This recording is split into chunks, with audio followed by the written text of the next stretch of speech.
UAP, unidentified anomalous phenomenon. Are they extraterrestrial, interdimensional, time travelers in origin, or are they simply a result of top-secret military projects, false flag alien invasions, PSYOP, drones, or other human-made aircraft? Join the discussion now on UAP Crossfire.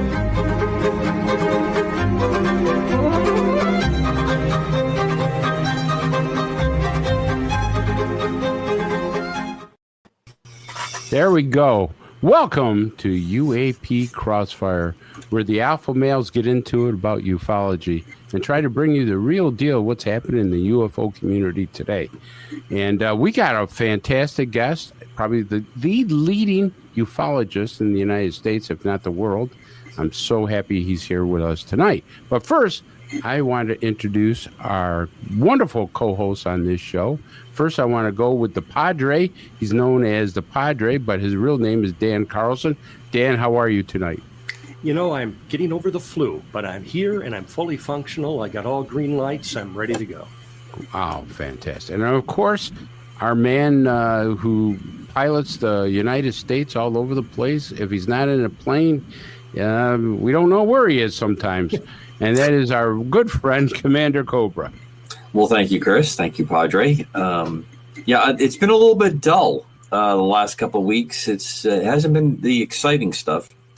But, you know, that's what leads to the exciting stuff, is the periods of not having exciting stuff. So it's been an interesting time, as you know, working as a contractor for the Department of Defense these days. And the return to the office has been exciting, and reacquainting ourselves with proper decorum when we're in an office setting is very, very interesting. It's been a lot of fun. And hopefully moving along at a good pace. Outstanding.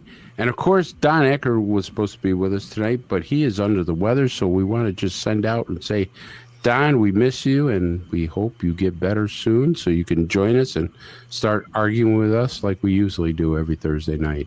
All right. Well, listen, I'm not going to waste time because I'm telling you, I'm so excited about this guy because, you know, Richard Dolan is the leading researcher and historian writer on the subject of UFOs. He's the best. He is an author of 2 volumes of history, UFOs and the National Security State, both groundbreaking works, which together provided the most factually complete and accessible narrative on the UFO subject, and it's available everywhere. He also co-authored a spectacular book about the future, AD After Disclosure. And that's very important because we don't know what's going to happen after somebody comes out and says, yeah, they're here, they're walking around, get used to it. You know, so I mean, that's something that I think everybody should pick up, AD After Disclosure. The first ever analysis that not only how UFO secrecy might end, but how the all-important question, what happens next? Richard is also the author of a UFO for the 21st Century Mind. He's written more books than I can actually do. I would have to take a whole show to talk about all his books, but he's got another great book came out. I'm so proud to know about it because secretly I kind of tried to help him with this a little bit, a very little bit, but that was it. It's called The History of USOs, all about underwater ufology stuff. And let's bring on Richard Dolan. Hello, gentlemen. Thanks for having me on here. It's really fun. I'm sorry Don Ecker can't make it. I always love Don. Don is a great guy, and, well, we're really happy to have you. So first, I want to ask you, how did you get into ufology, Richard? I mean, that's always been my question. I've always wanted to ask you, you know, because you really dive deep into the ufology. You've gotten information that nobody else has ever had, and you produced it to the public. I remember about the Admiral Wilson papers and everything else that you had, and you made sure it was vetted before you came out and said, hey, you know, here's the real deal about it. So how did you get into ufology? Well, more than 30 years ago, I was in a different life. It was a different time of my life, a different time in the world. Back then, I thought I just wanted to teach history at some American university. So I was working on U.S. international relations, the Cold War, Harry Truman's presidency, and all of that. And I was in a bookstore and I stumbled across a classic book. You all know it, by Timothy Good, Above Top Secret. And it was on a display there. And I remembered flipping through it. This is like 1993. And I thought, wow, this is really interesting because he has a lot of UFO data about different governments and militaries. And there were a lot of names that I recognized from my own academic work, departments that I had studied. But he was putting them in this whole different context of UFOs. Whereas, as we all know, in the university world, especially in the 90s, that did not exist. You did not study flying saucers when you're working on a PhD. So, but I was intrigued. I bought the book, and I thought it was a really good book. And I started getting online, again, before there was even a web, but there were still news groups out there. And I just went down the rabbit hole. And I thought, I'll spend 2 or 3 months because I just wanted to solve one question, which was, is this actually a thing or is this not a thing? Is this all BS or is there something to it? Because here I am studying the early Cold War. This UFO stuff overlapped with what I was trying to become an expert at, I thought. And I just didn't want to have this big question mark hanging over this area where I Rich, your mic is not working properly. Well, there you go. There you go. Good. How much did we lose there? Not much. Just a little bit. All right, thank you. In your volume. That's all. Hopefully we're good here. I'll great. make sure that we got the right microphone going in here. It looks like we do. Okay. Sorry about that. Anyway, long story short, I just thought, look, I want to get to the bottom of this. I'll take a couple of months out of my life to see, is this a thing? Is this not a thing? Was there a conspiracy to hide the truth about UFOs or not? What did the national security people think? And that was my famous last words. I thought I would do this for 2 months and then get out. And here I am now, three plus decades later, because needless to say, I was persuaded that there was a lot of evidence involved in this phenomenon. A lot of it was very well documented, U.S. government documents from Freedom of Information and the like. And I thought, let's go deeper and deeper. The next thing I knew, I wrote a 500-page history, and that's what started me off in this field. Well, let me ask you this before I turn it over to the other guys. What was the most important piece or the most piece of information that you discovered, that made you a believer? There are a couple of declassified documents. Most of these are well known to researchers, but back in the 90s, they were new to me.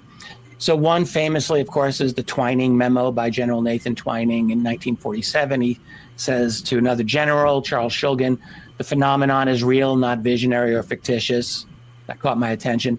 And then even more, it was a document from 1952 to the director of the CIA from his director of scientific intelligence, a man named H. Marshall Chadwell. And this is after a whole months of massive numbers of UFO sightings over the United States. 1952 was a big year.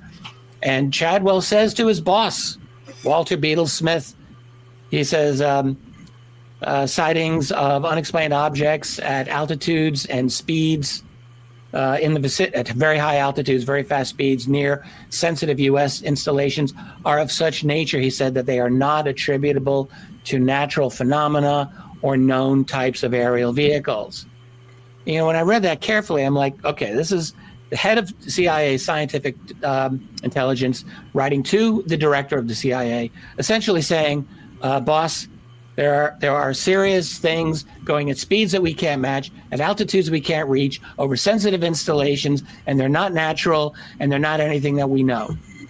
So I thought, yes, I'm convinced. So that was, to me, made me realize that the intelligence community was and continues to take this seriously. And furthermore, I never really found any resolution in the history to like we figured this out. There was nothing like that. There was no generals, no scientific inquiry, no classified or open in which anyone really solved this. But meanwhile, the government kept lying. And the last thing I'll just say before I'm done with this, I'm always surprised. Like, there's all kinds of people who are willing to disbelieve the United States government on a whole range of things. Like, we all know the government lies on this, government lies on that. But then, like with some people, like the skeptics, they'll believe the government on every single thing about UFOs. It's like, you're going to be critical about this, but this whole huge area where they're clearly ridiculing, they're clearly lying, you're just going to take them at their word. Like, that never made any sense to me. No, it didn't make any sense to me either. Dan. Good evening, Mr. Dolan. It's nice to meet you. I'm very grateful that you're here with us tonight. You have said that disclosure is both impossible and inevitable. Could you elaborate on that, please? Yeah, well, it's a nice little paradox, which I wrote for After Disclosure, which 15 years ago, that book amazes me.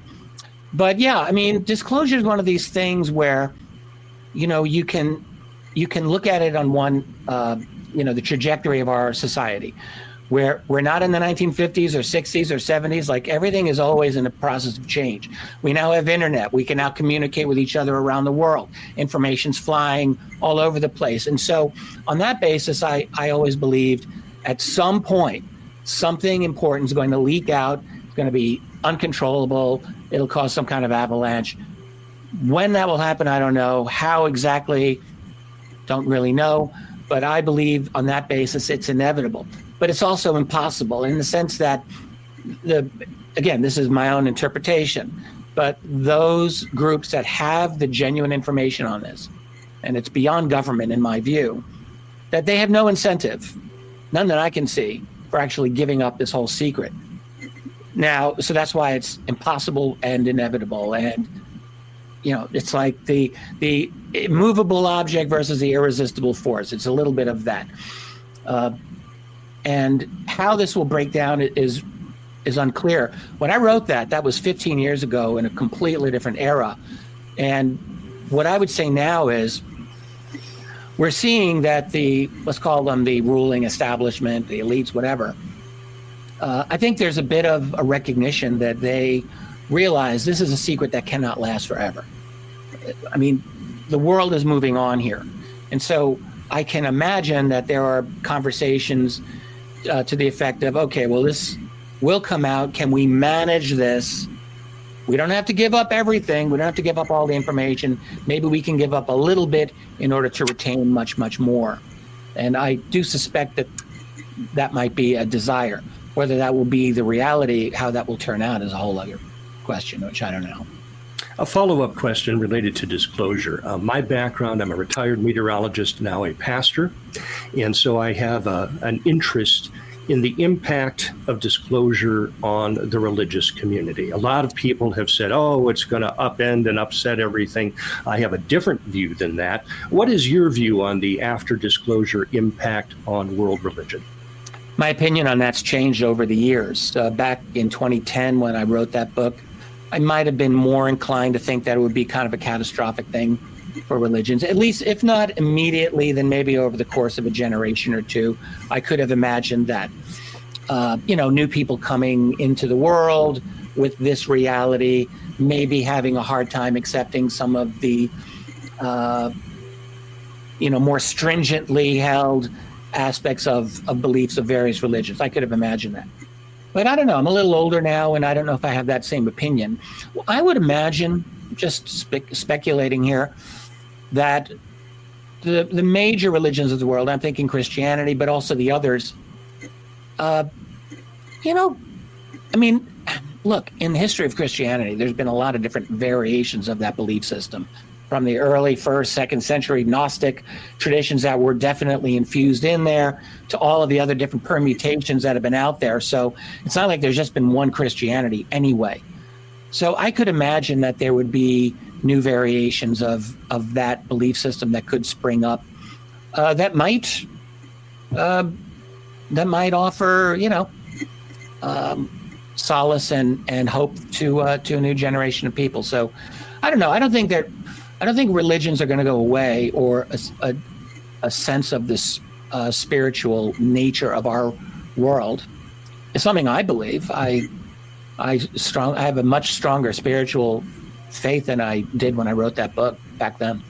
Well, I can tell you that as somebody who has been in ministry most of my life, at least on the side, if not full time, Christians are very comfortable with the idea of a super intelligent non-human species interacting with us cross-dimensionally. The terminology may have changed over the years, but it's nothing new, really, for us. So that's kind of my perspective on it. Yeah, I don't disagree with any of that. And not just Christians, ancient people throughout the world took it as a given that there were intelligence and powers that were beyond them, and you wouldn't want to mess with them all either. So, we went through this era of scientific belief and dominance. We're still in it, of course, and we kind of convinced ourselves that we're at the top of the totem pole now. But I have a feeling that ancient people in some ways may have had it more right. Interesting. Commander, what are your thoughts? Well, Mr. Dolan, or as we have fondly said in the past on old KGRA before it was DB meetings, when we were in the same room when we were trying to figure out how to keep the station. I remember. And you said, I just remember you saying, Cobra? Who is this guy, Cobra? Well, you took a pretty cool name. Yeah. God love you for the honesty on that part of it. I there's a bunch of areas I want to jump in with you tonight, but the first one I want to start with is I have lashed out at what I consider the self-appointed betters in the elite community. That I think there's a very small core group that probably has the evidence in a way that's not comfortable to disclose. But do you think the cabal, as I like to refer to it, is starting to lose their grip on this? I don't know. I'm sorry. Continue. No, it's just because do you think that that's part of where we're at right now? That there's, you've held on to a secret. It's like parents, right? They hold on to a family secret. They don't want something to come out. And now, in the age that we live in, I see people that I consider not that bright, but think they're the smartest people in the room. And they don't realize that while we're doing a show like this, people are typing on their keyboards on another screen while they're listening to us, looking up things that we're talking about. And not everything that you are going to, survey is going to be true, but you can start in a very short amount of time, get pretty good analysis. Do you think that this, where we're at, it's finally going to slip, that they realize that it's slipping, or are they going to split apart and some are going to try to maintain the old guard and others are going to say we need to be ahead of this? Because how do we maintain some kind of position? Yeah, that's a great question. A couple of years ago, I would have been a lot more skeptical that they would lose control of the narrative. But I don't know. I mean, I just saw an article today. Trump's looking to cut funding for CIA. Forget USAID. He wants to cut CIA. And you can see that there's a shakeup going on within the U.S. bureaucracy and U.S. government. Who knows really how far that will go? But clearly, what's undeniable is that there is a shakeup happening within the U.S. Bureaucratic governmental structure. We can all see that's plain as day. And so in that kind of a context, I could at least peripherally imagine that something might get shaken loose in terms of UFO or UAP, as they call it now, secrecy. That's not impossible. But I would never, ever underestimate the ability of these people to maintain, control over their narratives through their influence in establishment media. Yeah, I know it's ossified. No one cares about CBS or ABC or MSNBC, whatever. But they still have tremendous power. Right, and people still do look at them. Yeah, exactly. They run networks that have predominant, although decreasing, they do have predominant cachet with a lot of the population. Right. I mean, right. I think that what they do on radio is much more important than they do on television. That's a good point. I hadn't really thought about that, but they certainly are very well entrenched, and so you never want to rule them out. It's not like the CIA is going to walk away from the table and say, here's all of our secrets. And not just them, but what we don't really know is what is the actual structure of this secrecy? Like, who are the people we're talking about? Is it the people at CIA? Well, I think in part, yes. But is it private contractors? Yes, definitely. It's certainly private contractors. We've almost got complete confirmation of this now. So I liken it to like a labyrinth, this very intricate structure. And I've referenced this a few times. About 5-6 years ago, Tom DeLonge put out a tweet, and it was a really on-point tweet. I need to find it. But he said, look, if you really want to get to the bottom of this, you're going to need a legal revolution. And I think I understand what he meant. It's like the secrecy is buried under layers and layers of legal protection. So that, you're going to need the best accountants and the best lawyers and investigators in the world to probably penetrate some of this to find out who's got what and where. On the other hand, it's true, like more and more is coming out all the time, so that we're almost used to a weekly, if not daily, new bombshells dropping all the time. So that's something that we're not used to. We're in a new era. We had Jake Barber just a couple of months ago, and before that we had David Grush, and there's all these other people coming out, Randy Anderson, and all these other very interesting individuals. So who knows? I think that we are. I think that we're going to be looking at more bombshells ahead. So, which is going to be the one that actually pushes us over? Think of it this way: if we were to all go back 10 or 20 years, and we were to then learn that, oh yeah, in a few years, all of these revelations will come out. The Navy will come out with all these videos, the Tic Tac incident, USS Omaha incident, all of the other people have come out, Ryan Graves, all of these amazing stories. Like, we would have been blown away. You would have said, stop it. That's not going to happen. Most people would have said. Not only that, but we would have said, oh, well, that's definitely going to cause full-blown disclosure. Right. And it hasn't done it. And so that's the thing that I certainly underestimated. And I think we probably all did. We just assumed a couple of big things come out and it will force the control group to just give it up. And they have not done that. They are fighting for every yard of that football field. So, there could be a lot more that comes out in the next couple of years, is what I'm saying, that may not lead to the disclosure that we might once have thought, it's automatically going to happen. I don't know. Get the popcorn ready. I'm just as curious as everybody else. I don't know how to predict this one. All right, Rich, I got one quick follow-up to this. Do you think that what I consider the malfeasance, that I think it probably started out with best intentions? The RAND study that you and I have spoken about, not directly, but we have spoken about that. Everything will crumble, and we can't have that. I think it's more based on technologies that will upset how we run the world economy right now. If you have breakouts in how energy is produced, if you can make energy, if not free, nearly free, so cheap that it changes these changes, that power structures are going to fall, they're going to change, they're going to transition, and it may not be an orderly transition, and especially for the folks that are holding the reins. That anything that they're not holding the reins is not orderly transition, so they're not interested in doing that, or they want a slow process.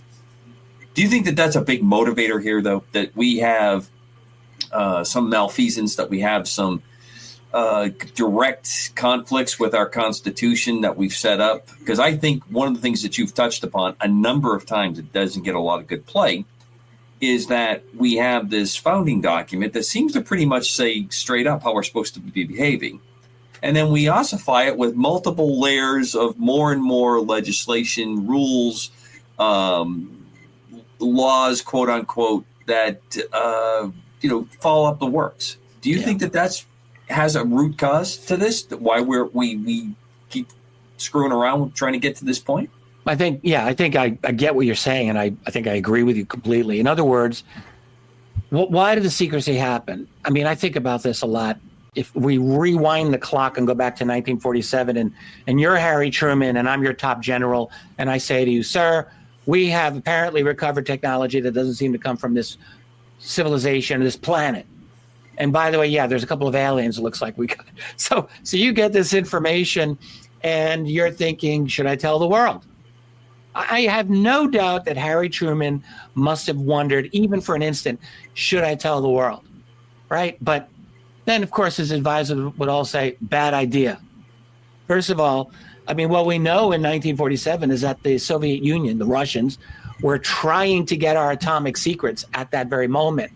The U.S. had a monopoly of the atomic bomb back at that time, and we were not interested in sharing that. The United Nations was making a play at that time to have the U.S. put the nuclear technology under international control.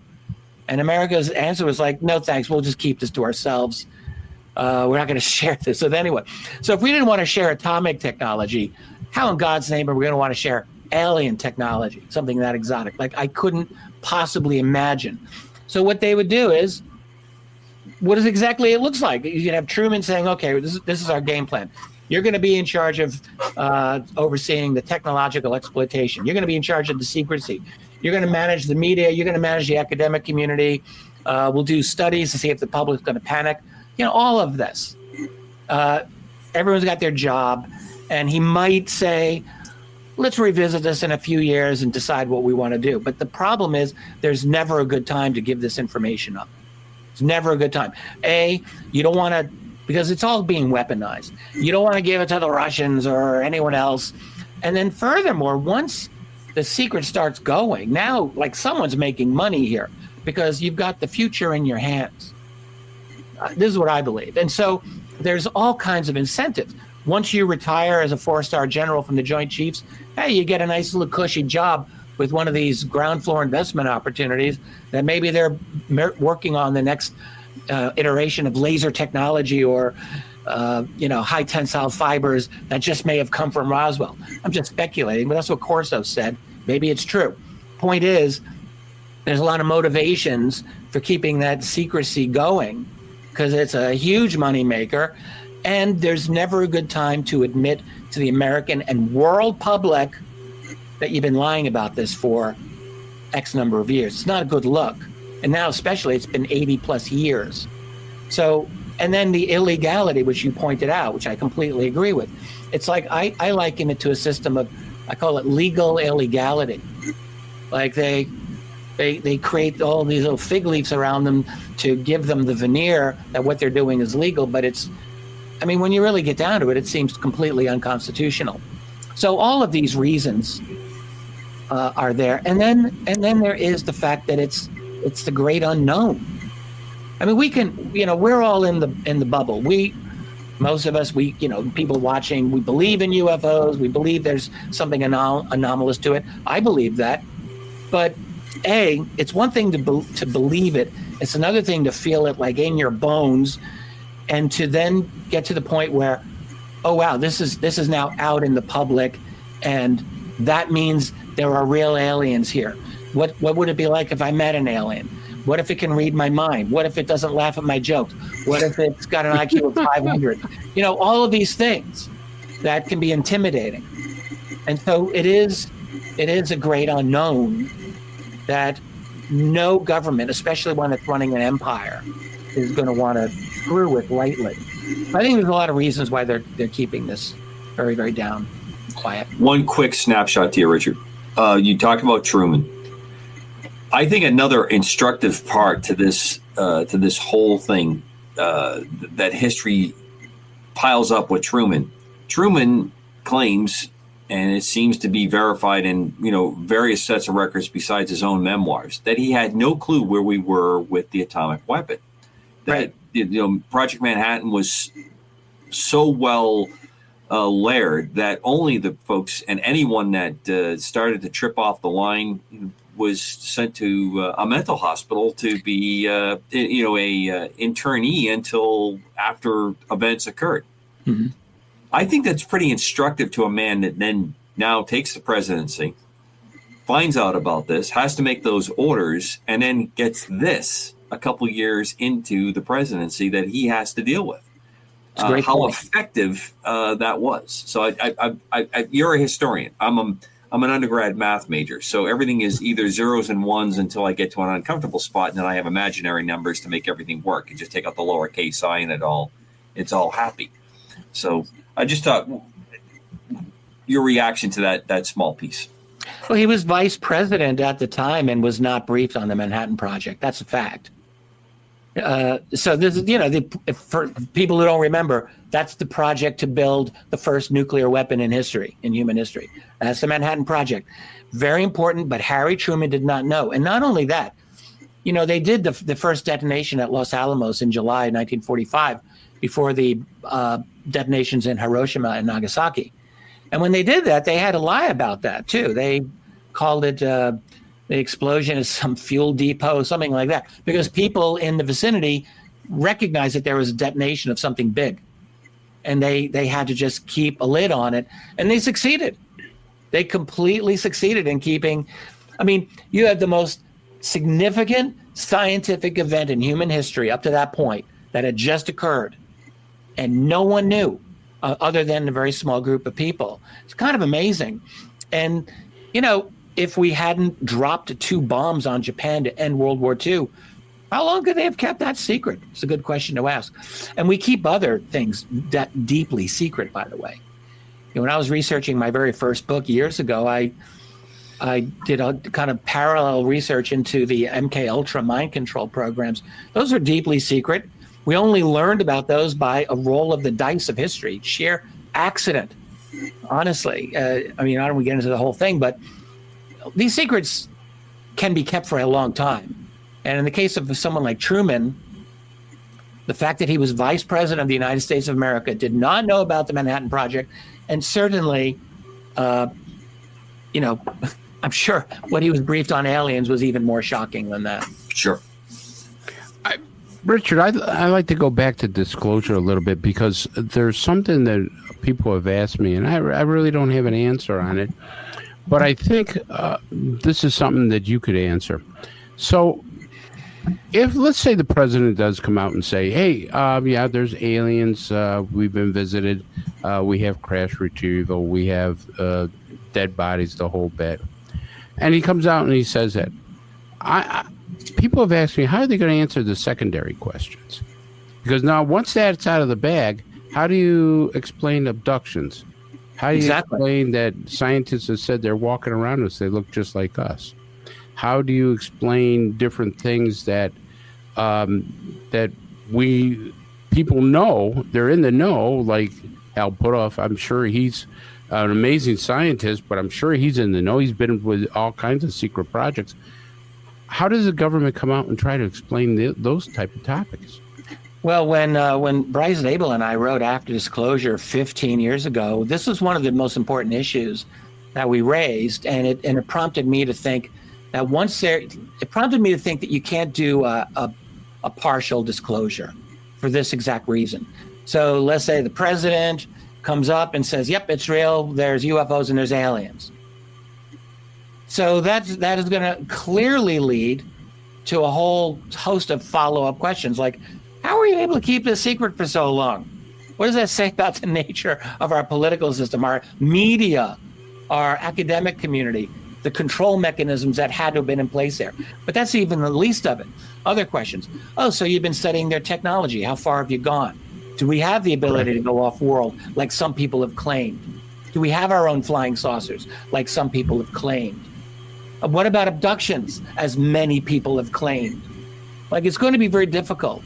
Now, what I suspect is that if you have a disclosure, so what is disclosure? I guess at the most bare bones level, it's, let's say, the president saying, it's real, they're here. Something along those lines. UFOs are real. Some of them are alien, whether they're from another planet, another dimension, another whatever. They're not us. So you can start there, but you can't end there. And right. Exactly. There are many layers. How deep does this go? Like, this is going to be the real question, because we researchers may have certain ideas about what we think is happening. Do we think that there are some that look like us and walk among us? I happen to think probably yes. So, sue me, call me crazy, whatever. It's what I think. I can't say I know this. So the government's going to be in this position. And let's say they decide, we are not going to tell them X, Y, and Z. Come hell or high water, we're not going to tell them that. That could be it. Because what if there's something really bad? Well, exactly. And that's exactly my question to you is because people have asked me, especially abductees, they've asked me about the Eisenhower incident where he was missing for days. Then they all say, now I don't know much about it, and you probably do much more than I do, but there's a belief that Eisenhower made a deal with aliens that they could do abductions, and it started getting out of hand. Now, how do you, if that is true, and I don't know, but if that is true, how does the U.S. government take control of that? Because, I mean, it would actually destroy the government's credibility after that. Well, the Eisenhower story is one of many that indicate a potential U.S.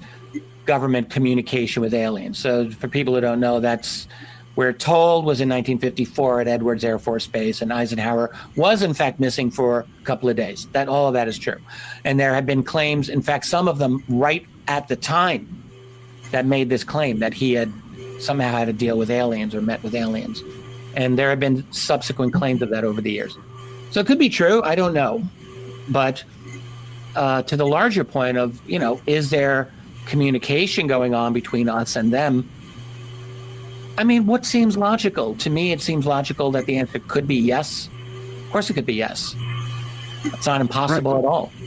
So, I mean, this is potentially a ball of yarn that can never be wound back up together again. Once it's out, you can't put it back together. One person, an insider, let's call him that, referred to it to me as toothpaste out of the tube. And once it's out, it's not going back in. So, we're in a great list of unknowns here. And how deep is the reality is the real question. That's the real question. Like, does the government know that they're walking among us? Or will the government just say, well, yeah, we did get a couple of artifacts here. There was a body, but we haven't heard from them ever since. Like, would they say that? Who knows? Well, I can tell you that if that in fact happens, if that comes out by a super credible person that says they're walking among us, I think that's going to change the landscape of how people look and do this. I mean, scientists have already said that, but if you get a government official like the president, the vice president, or something saying they're walking among us, I absolutely think that things will change. I mean, that's my belief. But here's the other thing that I took away at one of the hearings that they had, and it boggles my mind because nobody is looking at this. And it's probably one of the most interesting and diabolical things. David Grush came out and said, hey, people have been murdered over this and injured. And it wasn't even a speed bump. It didn't even to get like a speed bump kind of acknowledgement. I mean, you're talking people killed over this, Richard. I mean, what's your take on that? Well, why are we surprised? You look at the history, there have been a number of suspicious deaths of people in the UFO, of researchers. These are just people who are public. Now, do we know they were murdered? It's hard to prove some of them. But it's really not surprising to think that people could have lost their lives over this. This is a huge secret. This is a huge thing. I mean, it's been subject to ridicule for so long that many people, including scientists and other overly educated people, they tend to think, oh, well, there can't be anything serious about it because all it is the subject of jokes. Yeah, there's a reason it's been subject to ridicule. It's been very important to kneecap this subject as much as possible. And so the ridicule is one aspect of trying to put this all to sleep. It's very important. And we're talking about the implications of what's bigger than the implications of non-human, highly intelligent, probably telepathic, possibly hive mind people that are here. They can run circles around us in all kinds of ways. They're doing something that's important to them because they're all over the world with technology that's beyond what we're able to do. How is that not absolutely mind-bogglingly revolutionary? Like we tend to forget this. Even those of us who are in the field, we start to get used to it when we take this all for granted. Just every good once in a while to just stop, take a step back, and have this snap moment where you realize just how big this is. This is huge. And so it's not surprising that David Grush would say this. And I found David Grush to be very credible, personally. I have been able to chat with him at least briefly, and I found him very, very upfront, very straightforward, highly intelligent, and I think he knows exactly what he's talking about. Part of controlling. I'm sorry. Go ahead, Dan. Part of controlling narrative is controlling the flow of information. And one thing I've noticed, and I know you've spoken to this too, Mr. Dolan, is when you try to find information about UAP and UFO now, and you go into search engines, it seems like, especially like YouTube or something, where you're going on and trying to find someone like you who's speaking on it, you're directed immediately to platforms that either are directly or indirectly owned by legacy media outlets, or outlets that are in it for money and clicks and likes. Could you speak to that, please? This started happening at least 10 years ago. I started noticing. So you started, particularly on YouTube, is where it was very easily noticeable. Now, this is back, we're talking 2014, 2015. So when all of the big tech censorship was really starting to steamroll and become very big. I noticed with UFO searches on YouTube that they would increasingly lead me only to like CBS News and mainstream, useless, insulting, intellectually barren YouTube channels, and it's become a struggle. Now, it's a little. I don't know if it's the same quite as it was. I mean, there's been a reaction against that. We've been very vocal about it, but I think the long-term tendency is going to be more and more of that. I think we're still moving toward.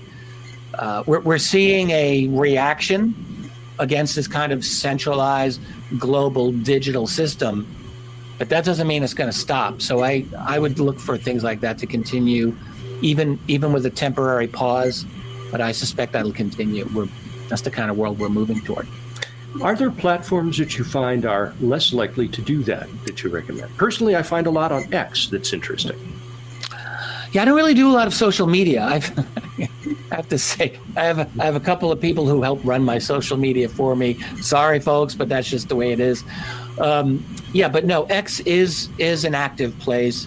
The thing about X is, I just put it out there. I'm glad Elon Musk bought it, even overpaid for it, because it really was the last bastion. It was where free speech was still able to exist. Yeah, if X had fallen, we would really be in a dark hole. I could not agree more. You can't get anything else to follow, because it would nothing been commercially viable, and we live in a world that's commercial viability is critical on that. Yeah, and as someone, I live in part on those platforms, and I was able to see, like, it was becoming very difficult. What am I allowed to say now? What am I not allowed to say? And you never really know. And it's still kind of that way with YouTube. They'll still ding you for things. It's like, are you serious? But I don't think it's as bad as it had gotten. And but anyway, yeah, I think X is fine. For news, I'm always looking for independent voices. That's really what it comes down to. Whether it's on YouTube or Rumble or X, I'm looking for people who are not connected to large like corporate organizations. So that's the number one thing. And I look for the voices that I have come to have trust in, and also voices that allow me the opportunity to fact check them myself. So thank you. That's it. Commander. Well, I'm going to. It's not a setup question in any way, but I think you'll probably understand why I'm turning it this way. Are we at a point right now, with the kinds of things that are happening in the bureaucratic state of our country, that we are approaching a better time for disclosure? And what I mean by that is the layers and the calcification. That's a big fancy word, especially for the math major in the room here tonight. Is that what we are seeing is laying this up? Because when you look at this, to me, the conditions are starting to set up that say trillions and trillions of dollars of debt, money that's being moved around from countries, this goal to achieve some kind of stable peace on the planet. Is this the thing that squares all those, writes all those checks, covers that you are going to have that realignment? To me, there appears to be a lot of indicators that we are approaching that kind of a time, considering the things that have just recently happened in the last 10 years, since 2015. If you look at 2015, a pivotal point for a lot of things that have happened, we went into some very dark areas globally. But yeah, I agree. I look at our country as the primary area, as the barometer, and also the compass of what we're doing. I think from what I'm getting from what you're saying, that I tend to agree with you on what you're saying. So I'll try to rephrase it in my own way. So the last 10 years have been absolutely. It's like taking it's like you take a snow globe and you just shake it up. Everything's all over the place now, in a way that has not ever happened in any prior period of UFO history. And I feel confident in saying that. I've studied all of that history, and there have certainly been ups and downs, and there have been moments in the past where it looked, maybe there'll be a disclosure moment. Yes, those happen, but not what we've seen for the last decade, especially since 2017, a kind of nonstop, almost a full court press that's becoming more and more intense. It's not lessening, it's getting greater. And that is something that's allowed, by the way, the UFO community to expand dramatically. We got podcasts all over the place, like this one. And there's many people out there now who have an active voice in this, and there's a lot of good voices out there. So the community's larger, there's greater interest, the information's coming out. So all of that's amazing. At the same time, politically, we have the United States has brought itself to the brink of a serious crisis. I mean, not long ago, we were about to have, in my opinion, World War III with the Russians. I'm very, very grateful that we seem to be stepping back from that. I think that's a good thing. But more to the point, you mentioned the debt. That's quite significant. Not enough people are really on top of this, but it is a potentially catastrophic situation. But on top of that, now we're, whether people love Donald Trump or hate Donald Trump, it is undeniable that this man is a disruptor. He is a disruptor. Joe Biden was not a disruptor. You could have liked Joe Biden, fine, be my guest. But Trump is a disruptor. As I think I mentioned here, I just read an article. He wants to cut CIA spending by a significant amount. He wants to cut military spending by a significant amount. Will he do it? I don't know, maybe not. But you can see the efforts of DOJ right now. I mean, they are doing things that are shaking up the federal bureaucracy. You can disagree with that, but the point is that by shaking it up, it seems to me that it becomes a little more likely, perhaps, that something will shake loose. And that could be something to do with the UFO phenomenon. I don't see that as impossible. And the other thing about Trump and UFOs, it's pretty clear that he has some interest in this. His son, Donald Jr., is verifiably engaged in the subject. And during the first presidency, we know Don Jr. talked to his father about Roswell. We know that Trump's late friend, Lou Dobbs, was seriously into UFOs and had Trump's ear on that. So there's people close to Trump who are clearly into it.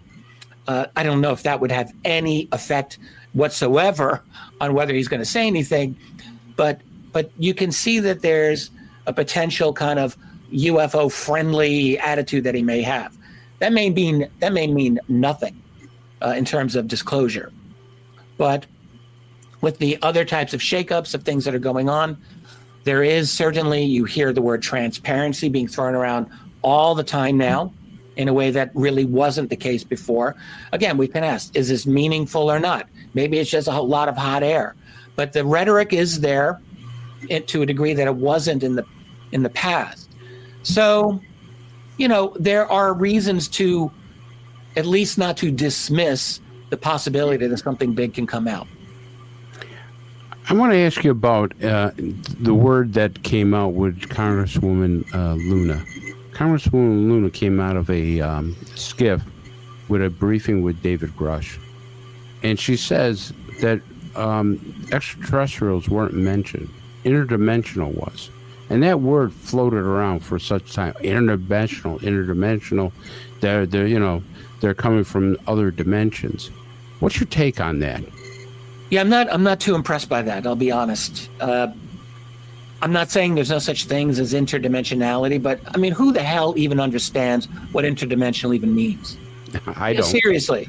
Everyone loves to throw this out there. Who actually can envision what it actually means? Does it mean? Well, there's all kinds of theories about this. What? Go ahead. I was going to say, Richard, I remember one of the shows that we're on. I forgot who you were with, and I was listening, and I had to laugh because someone tried to explain. Can you imagine trying to explain someone to what is a light year when you hadn't defined what the speed of light is? What the hell does that mean? Is that a measurement in distance? Is it a measurement in time? What does that mean? So we throw up a new term, and to me, my spidey sense says, well, you just want to see who's talking about interdimensionality, and you're going to monitor social media to see where the squirrels are typing back and forth to each other where this is going. I think that you and I would agree that we do not know how other civilizations are operating, how they're powering, how they're able to transmute long distances and what we consider as a time consortium in our planet. But just to come out and say that, it's like, what does that mean? Yeah, totally. I think we're in love with these really complicated ideas. Like we want things to be sexier than just beings from another planet. I mean, we just can't help ourselves. But think of it this way. We can all recognize now that the universe probably has a lot of life out there, and some of it's probably highly intelligent. So you only need really one thing for extraterrestrial interstellar travel to be practical, and that one thing is some way of kind of bending space-time just enough that you can circumvent the speed of light limitations. And I know there are astronomers who say, no, the distances are too great. You don't know what you're talking about. But you know what? There was a guy back in the 90s named Miguel Alcubierre. He came up with some math equations that determined that, yes, something like warp drive is feasible. Now, those equations, there's problems with getting the amount of energy necessary to bend warp. But you know what? I listen to other people, other smart physicists who say, no, it's actually not that difficult to get around. We can figure this out.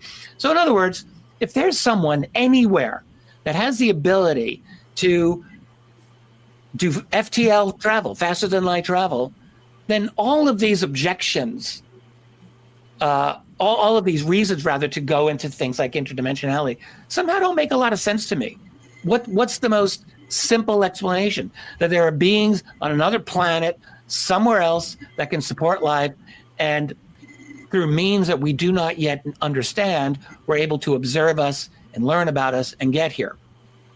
And maybe some of that involves psi phenomena, by the way. You know, I'm not afraid to talk about psychic phenomena. Hell, I'm married to a remote viewer, and she's pretty good. And I've talked to a lot of these people. I have no need to be persuaded that this is real. So if there is a society that has a ability, literally, to detect us, like, use the force. Seriously, is this actually impossible? Can they detect us psychically? I don't know. I don't rule any of that out. I don't know what the answer is, but to me, an extraterrestrial solution to this still makes more sense than the other stuff. Now, interdimensionality, like Luna was saying, well, it's not impossible that they can be both. If you can play games somehow with space and time, which I think they can do, time is a dimension, space is a dimension. So if they're able somehow to maneuver through that dimensionality, that might qualify as interdimensional as well. I don't really know. Does it mean that they live on the other side like ghosts or other entities or angels or demons? I have no idea. But I think it would be very foolish to eliminate the extraterrestrial aspect of this from the equation, and probably wrong. Well, Mr. Dolan, I think, pushing back here, because it is called Crossfire, for those of us who are spiritual, and you've said that yourself you've grown spiritual, we would acknowledge that there is a realm we cannot see or perceive on day to day. We're in touch with it in certain ways, but I think that sometimes when we talk about interdimensionality, we're talking about something unseen but parallel going on with us here. And since that seems to be so prevalent in ancient history, should we be so quick to dismiss that? I wouldn't dismiss it. I take your point for sure. And, it's just, these are, we're talking about different hypotheses and theories here. Mm-hmm. So it's one that I would never go so far as to say, oh no, we need to throw the IDH out the window, the interdimensional hypothesis. I wouldn't say that. I think that interdimensionality very likely does factor into this in some way. But I will just say, for me, if I want to go into Occam's razor and just ask myself what seems to have the fewest problems, I would probably still lean toward an extraterrestrial explanation. That's just my own take on it. We've got the Nords, we've got the reptilians, we've got the mantis, we've got the Greys. It's like Earth is like a intergalactic 7-Eleven with all the races that seem to be popping up around here. And maybe it is. Really, you think that there are that many that might have developed this interstellar technology? Well, think of it this way. If you look at UFO sightings, mm-hmm. I'm not a nerd about a lot of things, but I am a nerd about UFO sightings. So I go to the National UFO Reporting Center pretty regularly, and as Chris DiPerno hinted at, he did genuinely help me in my USO study, which maybe we'll talk about that. We're going to talk about it in the next hour. Yeah, by getting me access to the MUFON CMS. So that is the database there. And I've gone through a lot of UFO data, and I continue to. And I can tell you, UFO sightings, good ones, happen around the world basically every day. Now, of course, we all know a lot of them are prosaic, a lot of them can be explained away. But when you just read through them, I have something I call the wow test. If I read a case and it makes me say wow out loud, I'm interested in it. It's not scientific, I'll admit that, but at least 1 out of 10 the cases that I will read in a database, I'll just say wow. So I think there's a lot that's going on that's probably legit, and it's around the world. So that tells me you've got a very large infrastructure and a large commitment by other beings to being here. They find our waters interesting. They find our land interesting. They find our life forms interesting. They find our people interesting. They are into this place. And why shouldn't they be, by the way? And why shouldn't they be interested in us right now, where we're about to leap right into their world? We've gone for tens of thousands, hundreds of thousands of years as hunters and gatherers, very simple. And then suddenly 250 whatever years ago, science, industry, technology, railroads, telegraph, cars, aircraft, nuclear weapons, computers, AI, strong AI, and everything. It's like in the snap of a finger. Of course, if there's a group of people that has the ability to observe us, of course they're going to come check us out. We are the best show in the quadrant of the galaxy right now. That's us. Because we have, like them, we have the ability to make abstract thought. We have the ability to manipulate our environment. Like, we're a lot like them. We may be at a lower level, but this isn't a linear curve. This is an exponential curve. And so they must know this. And I would be shocked, frankly, if we weren't bringing in much of the neighborhood to watch us. Yeah, I would imagine that's right.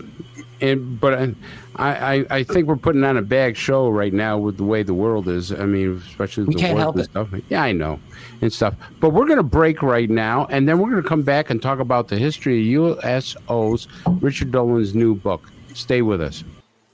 Okay, we are back with our guest tonight, Richard Dolan, and we're going to dive into his latest book, The History of USOs. Richard, I'm fascinated by this book because, in New York, we get a lot of reports of stuff coming out of the water, actually getting water filled up like a gas station with some of these crafts that we see. It's just unbelievable. And so I always think maybe there's a civilization deep in the ocean. So let's talk about your book, Richard. Yeah, what a fascinating project it turned out to be. I'm very glad that I, on a whim, about 3 years ago, I just started going into it. I have a website. I love my website. I love the people who are members of it. It's called richarddolanmembers.com. Thank you. There's the plug there. But I love it because we had such a wonderful community of people there who are very engaged in this subject. A lot of really smart, knowledgeable people there. And they have their own platforms by which they can talk to me. And one of them asked me about a particular USO case. This is back in 2022. And so I did, like I will often do, I'll do private members' videos and presentations for them. And I did one on this particular case from 1945 near the Aleutian Islands, actually. And it's a very interesting case. And I've always been very interested in the water-based aspects of this phenomenon. I've always been. I was always a huge fan of the classic book by Ivan T. Sanderson called Invisible Residents. He wrote that back in 1970. That was the first book, at least in English, on water-based UFOs or USOs. So I've always been interested in it, but I think like most researchers, there's just a lot that I didn't know, a lot that I did not know. So during the summer of 2022, I thought, let me go into this a little more, at least for the website, and see what I come up with. So I thought, well, where are these cases? Where are the good USO cases? And I wasn't really sure. I was aware of the late Carl Feind, who is someone I really respected a lot. Carl wrote a very good book called UFOs in Water, and he had a website which had a nice database of a lot of these cases. So I went to that first, just before that site went down. I'm so glad I did. And then I got into the National UFO Reporting Center website. I got access eventually to the MUFON database, a bunch of books, George Filer with his awesome Filer's Files. I have all of the data off of those various places and much, much more. I just kept going and going. And I just kept hunting for good water-based UFO encounters. It's as simple as that. If an account looked good, like I could work with it, like there was a reasonably decent source on it, a reasonably decent amount of information, I said, okay, let's put this in here. And I ended up just writing. I collected just under 700 such cases. I went through thousands and thousands of potential cases. It's hard to know. More than 5,000, maybe close to 10,000 cases, to be honest. I got this 672 over what is going to be 3 volumes. All the cases have all been written up, every last one of them, right up to the end of 2024. So that's all done. And I just wanted to kind of breathe life into these cases. I mean, so many of them they're fascinating, and they were just never really studied, hardly ever. I mean, there's a few that are well known. Researchers have heard about Shag Harbor in 1967. Sure, that's one. But for every Shag Harbor, there's like a couple of hundred other cases that are equally fascinating or just about as fascinating and not well known. So I started putting this together, and it took several years. I got an illustrator, Alan Levine, who back in the day was with APRO, with Carl and James Lorenzen. Alan's been around, and he's a good artist, and he did great work. And then I did more and more as it went on. Tracy, my wife, had some good suggestions. One was to create categories for every single case. So what I ended up doing was I put in about 15 or so data points for each case. So like, was it in the daytime or nighttime?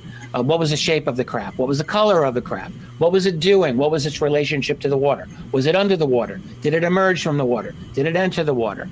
All of these types of things. Were there electromagnetic effects? And on and on. Was it a military case? Who's military? So I did that for every single case. How many witnesses were there? How close were the witnesses? And I ended up putting them all into a very large spreadsheet. I'd never done a spreadsheet before. This spreadsheet was humongous. I'm surprised you were able to do 3 books with all that data that you're collecting. It was a lot. It actually was a lot. But anyway, so I did all of that, and as a result of the spreadsheet, I got to tell you, like, I found patterns in this data that I would never have expected to find. But and I can get into some of those, but what I'll just say please. first is that there is a definite consistency to the data that the witnesses provided that gave me very strong confidence overall in the authenticity of the information. In other words, there are very consistent patterns, some of which could be predictable and others not predictable, but definitely they were there. So it makes me think that there's something here. A couple of examples. This is a simple one, like you would expect this. So when people reported a disc-shaped or cigar-shaped USO, just like with a disc or cigar-shaped UFO, predominantly the main color you hear is gray or silver, unless it's glowing. And you get that with USOs. Triangular USOs, a much smaller number, but nevertheless were almost always said to be black or very, very dark. There's consistency there, in other words. Now, here's something that was consistent but totally surprising to me. And I've mentioned this once or twice before. Daytime versus nighttime sightings. So, again, I have a data set of almost 700 cases. So, it's not a trivial amount. I mean, it could be larger, but it's not insignificant. So up until around 1967 or so, I have a slight majority of these cases occurred in daylight. After that time, I liken it to flipping a switch. It was like 75% ever since to this day have occurred at night. And when you get into military cases, it's nearly 90%. So it's quite dramatic. So it tells me, A, there's a behavioral change that seems to have taken place in the late 60s, and B, there's an intelligence there in which they can recognize the difference between military and non-military ships. Also because military ships are twice as likely to be subjected to electromagnetic interference than civilian ships in terms of the cases that I have. It's almost double. And here's a crazy thing. In the few cases where someone either reported missing time in a USO encounter or having sightings of a being in a USO encounter, and that's a small minority of cases, but it's still there. Those cases have a 4 times higher likelihood than the average of experiencing electromagnetic interference. 4 times as likely. So I look at these and I'm like, this strikes me as logical, not necessarily expected, and it gives me confidence in the data. One of our viewers on YouTube right now has a question for you concerning your book and interactions with USOs. He says the most important part of your book is how Navy carriers are affected. And he says he knows for a fact that our technology, our radars, our most sensitive encryptions are being broken all the time by such objects. Could you please tell us about that? Absolutely. Very important. Now, in the volume that I published, which I'll be happy to show you right here. So this is volume 1. This is the paperback. Goes up to the end of 1969. And there's a lot of U.S. Navy and Soviet Navy cases as well in here that show all types of electronic interference, weapon systems going offline. But in volumes 2 and 3, there's more of this. And a lot of these have happened to major U.S. warships, like aircraft carriers. For example, in this first volume here, several happen in connection to the USS Franklin Delano Roosevelt aircraft carrier, which was a nuclear-powered aircraft carrier. Some UFO nerds will remember that in Operation Mainbrace in 1952, the USS FDR was there in the North Sea and actually was one of the ships that had UFO encounters. Well, in 1954, the FDR was on the high seas on its way back to Seattle for repairs and renovation. And at some point along that path from the Mediterranean down South America, around the Cape and all the way back, we don't know where, but they encountered a large cigar-like object that descended from above, shot back up, came back down.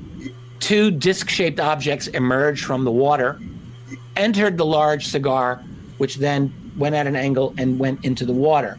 Now, during that, the ship tried to engage weapon systems. The person who wrote about this was a former officer of that ship, and he wrote anonymously to George Filer of Filer's Files. Is where I found it. This man was very meticulous. He said, look, certain things I can't tell you. Can't tell you who I am. I have a family to worry about. This is after like 40 plus years, almost 50 years when he wrote about it. I can't tell you where we were exactly, a lot of things, but he gave a minute by minute breakdown of their encounter. And literally at one point said, we tried to launch aircraft and they were not able to launch. I have a count going into volume 2, which I actually mentioned in this book's introduction here, from 1971, the USS John F. Kennedy aircraft carrier. On July 2nd of 1971, that aircraft carrier at 8 o'clock in the evening, and we know this from the ship's communications specialist, whose name is well known. His name has been known for over 25 years. James Kopf wrote about this. He described the communication systems on the ship and all of that. And suddenly on the ship's intercom, this is in 1971, he hears a sailor screaming, "It's God, it's the end of the world." So he's like, okay, something's going on here. So he goes out and he's on the deck and he looks up. It's nighttime, but he said there was this orange glowing sphere just above the ship, glowing, giving enough light for like half the strength of daylight is what it was like. So this is at night though, and this thing's lighting up the ship. And he said, I was only able to look at it for about 20 to 30 seconds. And then we had battle stations, general quarters, and I had to go back to my station. He said for the next almost half hour, the ship's communications were totally down. It was nothing but gibberish going in or out. He said, could not communicate. We were sealed off from the world. Now, I'm trying to remember if he mentioned weapon systems or not, and I can't recall off the top of my head. I think weapon systems were not functional either. But the point is, anything that's going to disable your nuclear-powered, nuclear-armed aircraft carrier for a half an hour, I could be pretty confident that's going to the President of the United States. Oh, absolutely. There's no way that President Richard Nixon was not briefed on this, in my opinion. So these are important, and there's a lot of these types of cases. And by the way, the Russians have their own collection of them, and some very good ones, and very comparable to what you get in the United States. So there's something that's going on that does interact with the United States Navy, and undoubtedly the Russian Navy, and very likely, the Chinese Navy and other significant navies out there. The Royal Navy of the United Kingdom has had some encounters, as well as other nations. So they are, now are they hostile or not is another question to ask. It's hard to say. I think they're very interested. They seem to indicate a pattern of interest in our technological capabilities, and why wouldn't they? I mean, we've gone through a revolution in the 20th century. We didn't invent our first submarine until the year 1900. That's when we first go like 10 feet into the water. So we go from basically having no capabilities to go down there to, by the middle of the 20th century, we had aircraft carriers. We, had militarized the sea lanes. We were going down deep. We hit the Marianas Trench in 1961. We were suddenly going places. We put in a submarine, a system called SOSUS, which is a acoustic monitoring system under the water. Like we were, didn't take very long before we were leaps and bounds just jumping over ourselves, one revolution after another. So I would not be surprised that they would find all of that very interesting and wondering, what are these humans up to now? Commander. Do you, Richard, do you think we are headed towards a crossover where we are employing technology that we have recovered that is going to attract attention?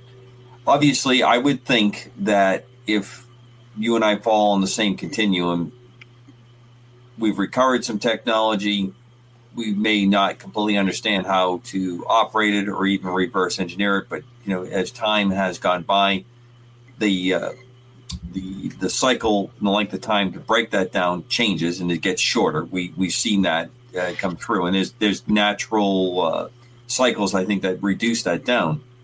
But now we are able to hybrid that with other things that we've discovered on our own, and that sends the signal out that says, do we need to be assisted? Do we need to be monitored? Do we need to be shaped or even stopped?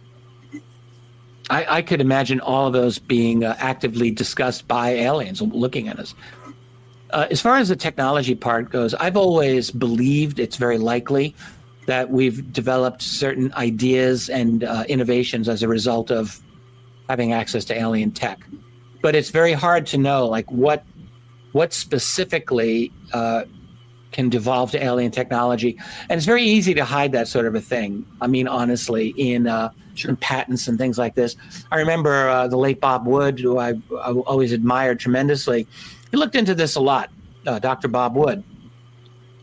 And he believed that the transistor patented in 1947 derived from ET tech, not Roswell, but rather Cape Girardeau, which occurred in 1941. And he made a case that was, at least on the face of it, not the worst case in the world as to why that might have been the case. That might have been so.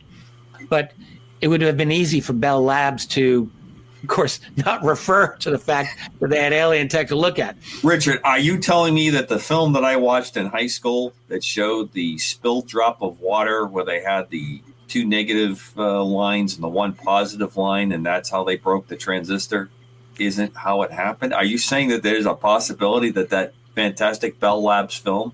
Maybe they had a little bit of a boost. I mean, the thing with the alien tech is, it seems to me, we can't really duplicate their material science. If you, I think it's because we don't have the energy source to go with it quite yet.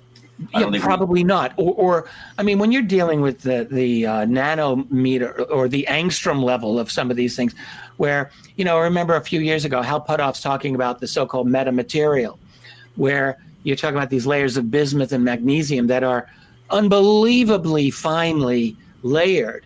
And he was very open about it. He says, we tried to find out who could have manufactured this. He says, we couldn't find anyone who could remotely have manufactured this. The capability is way too advanced. And he also believed, by the way, that has served as an electromagnetic waveguide, i.e. some form of anti-gravitic function. Sure. So he said all of that. So I think the material science is probably where we are lacking the most. So when you think about alien tech, I could imagine that the biggest benefit at times that we might get from it isn't from knowing how to build something, but just knowing that such and such a thing is possible.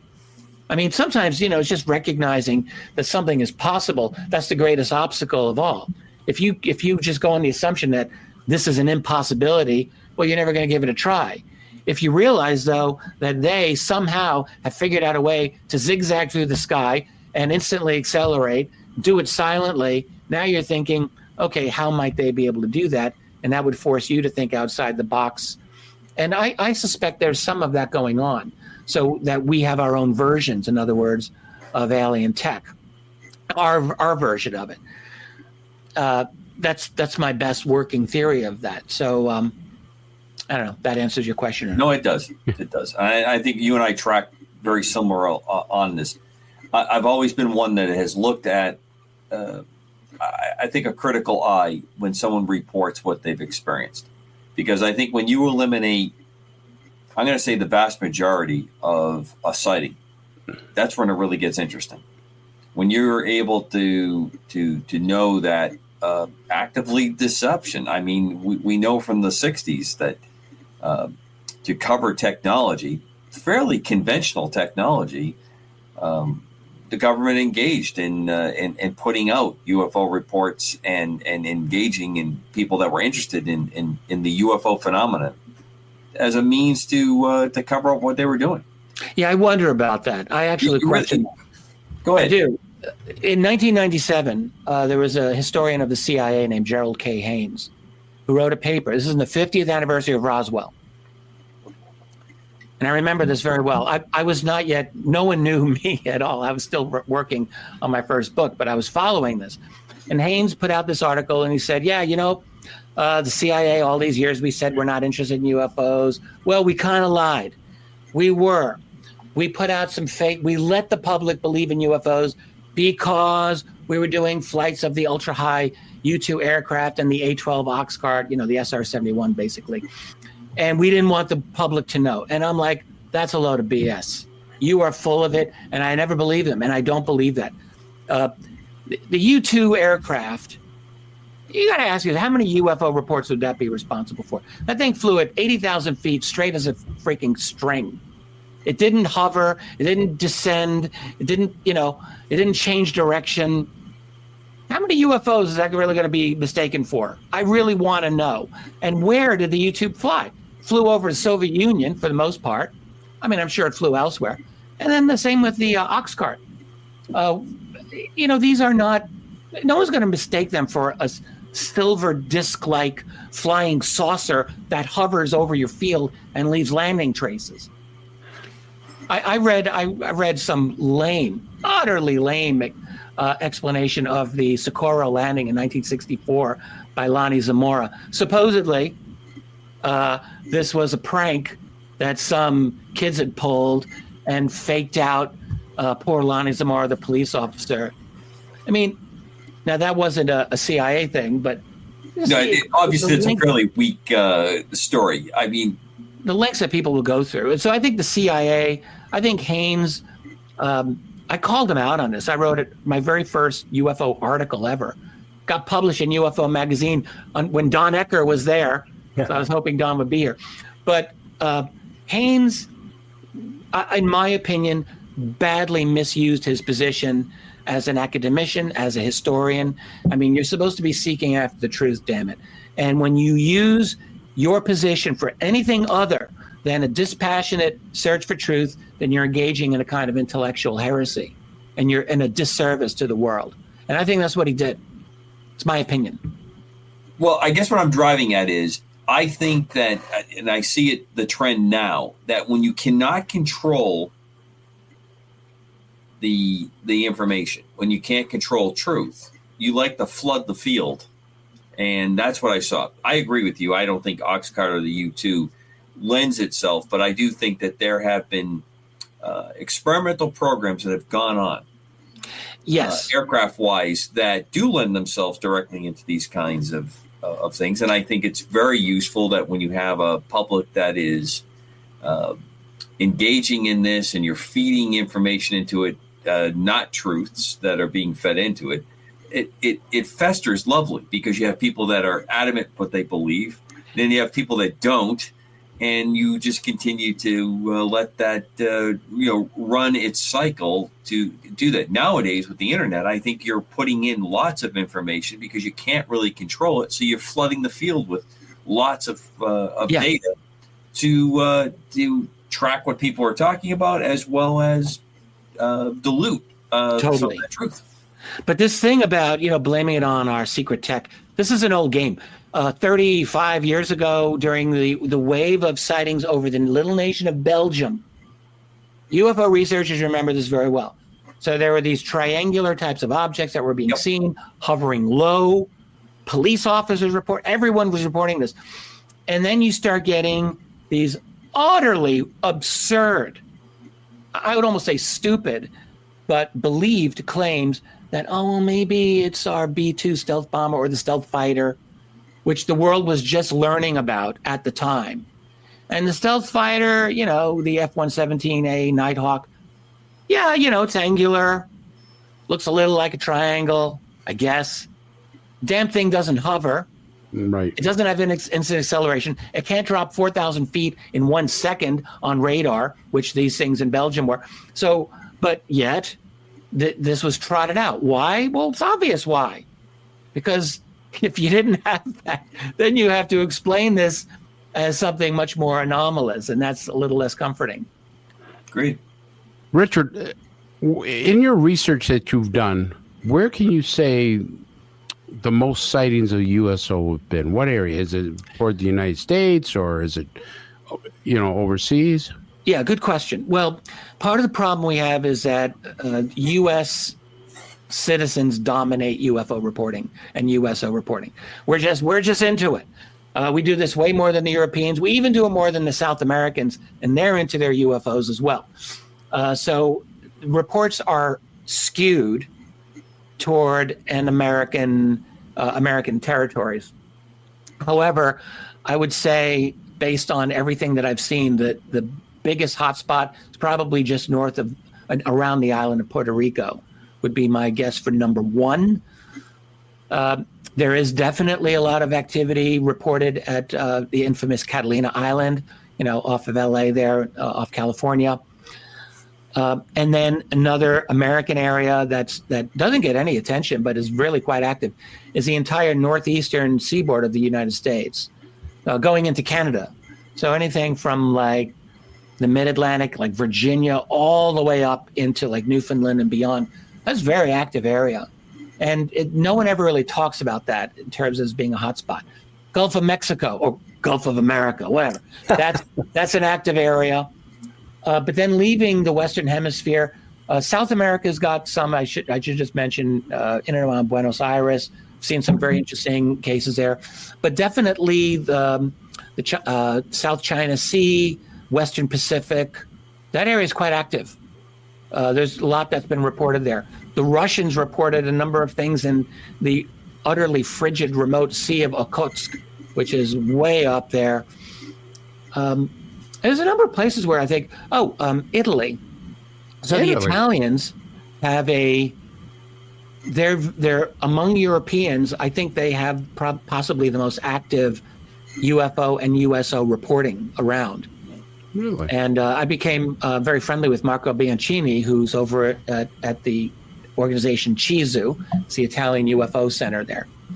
And they have been collecting a lot of USO cases. So when I look at the map that I have, I put little yellow pins on my Google Earth for every case.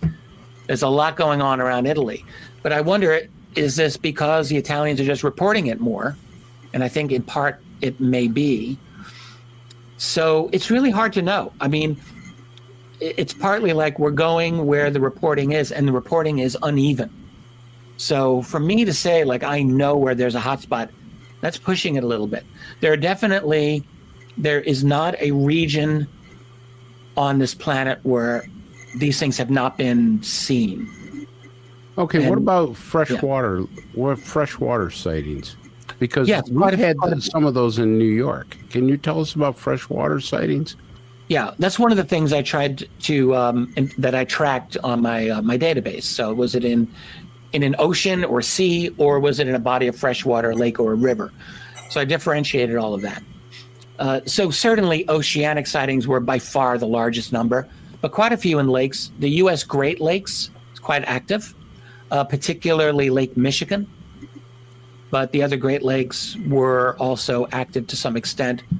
And then a lot of smaller lakes. And now you, Chris, I recall you talking about some sightings in eastern New York State, like in the Albany area. Tuxedo Park. It was Tuxedo Park. We had one of the most amazing cases down near Dutchess County. Yeah, that's what I thought. Yeah, so that area's got a lot from there. Yeah, we had the triangle, and this was a case that people were telling me that this happens at other places. I'm not sure. I haven't seen it, but we had a triangle hover over a lake. Now, the person who witnessed this was a detective sergeant on the police force for that place, and he was driving by, witnessed this triangle-shaped object hover over the lake, and it dropped a barrel-sized object into the water. It wasn't a barrel, but it was a barrel-sized object.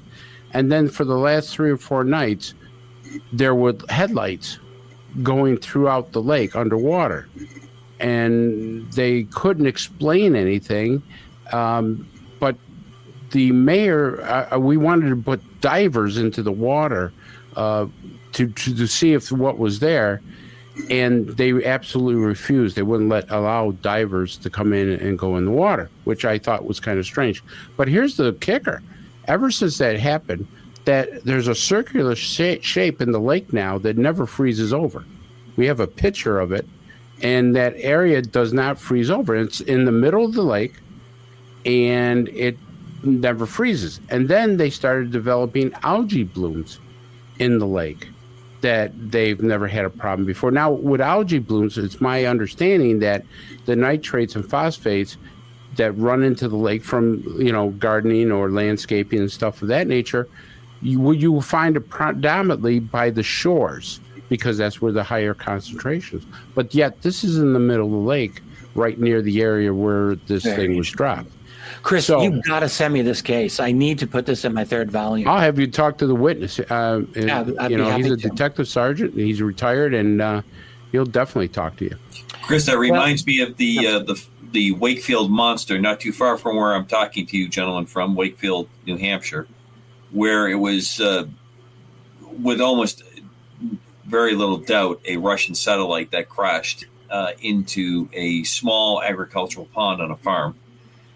The dog that waded into the water there after it hit later died, and it appears to have died of radiation because the power source. But for a long time, it didn't freeze up on this pond. And a tree that was alongside the shore there died, which was, a very old growth tree. And then eventually the pond went. But of course, it was also one of the classic cases where the recovery team very quickly arrived. There was quite a few people that were there. They pulled stuff out of this little pond, and things were covered and left. And it has the whole pantheon going on there. But when you talked about the activity, and now you have this spot where you have algae and you don't have freezing, tends to tell me that you have some kind of a heat source now that's not normally present in a northern lake that's causing that kind of. Could be residual. It could be something that's left behind. And a light source, because it sounds like it had a headlight. Right. So now you're going to have some kind of photo synthesis that's going to go on. That's dropped down by some triangle. Right. But I mean, obviously it's the F-117s because they haven't retired them yet. There you go. So we know that. I mean, it's the X model of the 117 that hovers. Come on. I'll just say that whole region, there's a lot of tiny little lakes all over the place. There, it's dotted with like an virtual infinity of little lakes and ponds. It's like Minnesota, just on a small exactly. scale. And up in Canada, which has got even more than any. But there's a lot in New York State and going into New England, and there are I've tracked quite a few USO cases in those regions. One, I'll just, if I can mention, I'll try to be efficient here. One of my favorite ones, I love this case, from 1955. And it was investigated by a group which was quite active at the time called Civilian Saucer Investigation. They were, for like a couple of years, they were making it happen. And they had a lot of smart people there. And they interviewed this husband and wife couple. So there was this couple liked to do night fishing. This was like their thing. They both were into it. So they're out at this place called the Titicus Reservoir. It's in New York State. It might be in Dutchess County. It's in that general area. It's a lower portion of New York, north of New York City. And in 1955, this place was quite a bit more laid back and rural and country than it is today. So they're on this reservoir. It's like a small lake. It's like 2 miles long, maybe a little more than half a mile wide. Nice little size. And at night, only rowboats were allowed on it at the time. So no motorboats. And they get there, it's midnight, and there's no one there. So they had they had a parking lot, they took a rowboat, they rowed for like a mile to this one spot for whatever reason. And and they both see this light come up from the water. Otherwise, it's pitch black. This light comes up from the water, and it's like a, excuse me. It's like orange, it's like the size of a basketball. It's an orb. And it comes out of the water. And then there's these two very long, like 30 feet long each, like bluish white tubes, almost like, he said, almost like fluorescent tubes, except more bluish. There's two of those and this orange thing. So they're looking at this, and the wife is like, I want us to get the hell out of here now. But the husband says, I want to go out and take a look at this thing. So Bad idea. At the shore, he gets in the rowboat and he starts rowing out in the dark, in the pitch black, toward this thing. I could only imagine what she was saying to him at the time. Anyway, so he goes, but as he gets closer to it, he realizes he's not getting closer to it because it's moving away from him very quietly.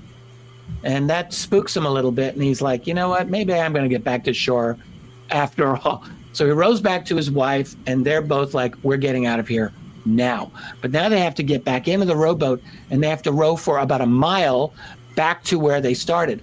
And as they did that, this object or whatever this is following them, and it's shining light on their boat and on them at various times. It had to have scared the living daylights out of them, but they made it back. They get out of the boat, they walk to their car, and even from the parking lot, they were able to see the lights on the water. They do not know what happened after that, but it was an extended encounter. And one of them knew how to contact civilian saucer investigation, and they did an extended analysis, which I read, which is in Ivan Sanderson's great book from 1970, Invisible Residents. He did a really nice treatment of it, but so I lifted it from there. But to me, I love that story because it's from the same region that you're talking about, Chris, but also I just love it because it's got this great human element to it. Absolutely. Many of these do. And this is just one. You could make like a mini movie out of that event. My last question to you, Richard, before I turn it over to Dan, is I have investigated cases where not only do they come out of the water, but they funnel up water to their craft. Yeah, that's right. And there's been a lot of cases that way where they hover, funnel up water, take off. And the research I tried to do, why would they want water? Okay, they're not going to drink it. I mean, they can. It's just not something there.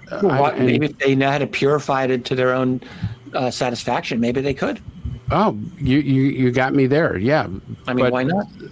The one thing I heard Lou Elizondo say is that they were starting to talk about hydrogen. He didn't want to talk about hydrogen. So I started saying, okay, can you process water to separate the hydrogen? Well, we know we can do that. But do we have the technology to take hydrogen, turn it into helium-4? Now, once we do that, isn't that the power of the sun? And could this be a fuel for them? Some kind of fusion. I don't know. As far as what separating hydrogen out of water, yeah, we've been doing that since the 60s. That's what nuclear submarines can do, to stay underwater for months at a time. They're not carrying oxygen tanks down there, so they're getting the water out of the oxygen, out of the water. You split off the oxygen. That's called hydrolysis, I think. So they can do that. As far as what else they might be doing, using water as a form of energy, hell, I don't know. I mean, I wouldn't. I don't know. It's not. I'm not. It's just curious that Lou Elizondo didn't want to, when they hit about the idea of hydrogen fueling these ships. He didn't want to talk about that at all. It wasn't that he didn't know. No. He kind of shot the whole subject down. Next time I see Lou, I'm going to ask him myself. But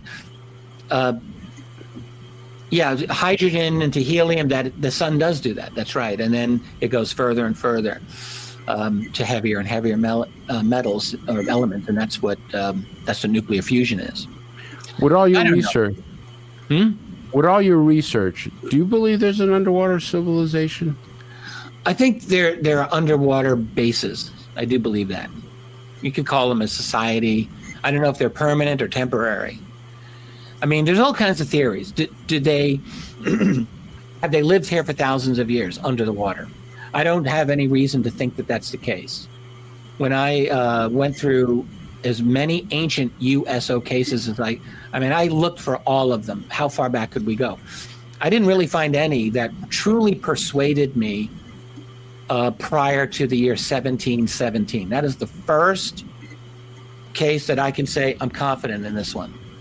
There's earlier ones. I looked at the Christopher Columbus sighting from 1492. That's interesting. I don't think that's a slam dunk. There's some other potential early USO cases, some from China and Japan, that are interesting. But the problem with the earliest cases is they're very threadbare, and it's very hard to know what you're really dealing with. So it's possible that there's been a long-standing water-based presence, but I can't really say that confidently. What I tend to think is that the USOs, kind of like UFOs, in the sense that there's reason to think they've been here for a long time, but for a very long time, in my opinion, at a very low level, monitoring, observation, and not much interaction. This is what I think. And I think it picked up significantly once we hit the age of science. And sightings become more numerous. Yes, partly we're exploring around the world. We're better able at seeing them. Yes, that has to be taken into effect. You know, people in ancient times were outdoors more than we are. And they did record wonders in the sky, as Chris Aubeck and Jack Valet called it. But you got to go often centuries between decent recorded sightings back then. I mean, it's not like they were happening or being recorded every day. Literacy was less. Yes, we all know that. But I don't know. I would think that if there was more, we would know. And there's not a lot of evidence. And plus, those ancient sightings, a lot of them, they're really not that great when you really read them carefully. They don't describe physical craft most of the time. They will describe light phenomena, which can be interesting. I'm not saying it's meaningless, but I'm saying that evidence is not as strong as a lot of people assume. So where are they? What's the extent of their society? Well, I mean, it could make a lot of sense for a visiting intelligence to go into the water for a lot of reasons. A, if you're observing the humans, that might be a great place because the humans aren't getting down there and you're secure. Also, I learned this from listening to Kevin Newth, who's become a friend of mine, and he's very knowledgeable, talks about this, teaches over at Albany. He said, look, you know, I'm dumbing it down so I can understand, but like the temperature fluctuations are much less in water than in atmosphere. The pressure changes are much less. You don't have to deal with atmospheric pressure changes. You don't have to deal with solar radiation if that's not good for you. The ocean provides protection for that. There's all kinds of insulations that you get in a body of water that you would not get out of a body of water. So it could be an attractive place. Plus, humans are less able to snoop around down there. So there would be good reasons to set up a base. We do have the ability to go under the ocean floor to build bases. When I used to live in the New York City area, I used to drive in the Lincoln Tunnel all the time. That's below the water. It's, you're going below the Hudson River there. So we know how to do that. We have the English Channel that's over 20 miles connecting England to France under the ocean floor. So if we can do that, it wouldn't strike me as inconceivable that a visiting civilization would have a base somewhere inside an ocean mountain or under the ocean floor somewhere. And then you have to go down to the bottom of the Pacific. There's a lot of ocean shelves that are just a few hundred feet down rather than 15,000 feet down. So there's a lot of places where they could go, and it might not be that difficult, and it could be quite secure. And here's my follow-up question to that. I've done a lot of abduction cases. I've never had one that a person was on a boat or out in the ocean. They're rare. Yeah. Have you ever heard of them, though? Yes. I have not. Well, I have a few in my books. Could you tell us a little bit about that? Apparent abduction. A few. Right. But they are quite rare. And this gives me a chance to mention something else. Like, I've often heard people say things like, well, 50% of all UFO sightings occur over bodies of water, or you hear some variation of this. And I don't really think that's a very meaningful thing. First of all, when I've been looking for USO cases, as I mentioned, I went through the MUFON database in great detail. I went through the National UFO Reporting Center in excruciating detail. I went through thousands and thousands of cases. And I had to do that because I'm looking for anything that had to do with water, especially contact with water. So those are rare, relatively speaking. But they have. No, they do happen. They're an important subset, but they're not as USOs. sometimes I think people just go a little overboard and they're like, oh yeah, UFOs, that's the biggest part of this phenomenon. It is not in terms of quantity, it isn't. At least in terms of, observed quantity, what we're able to see. There may be a lot going on in the middle of the Pacific, but I'm not out there and most people aren't, so it's hard to know.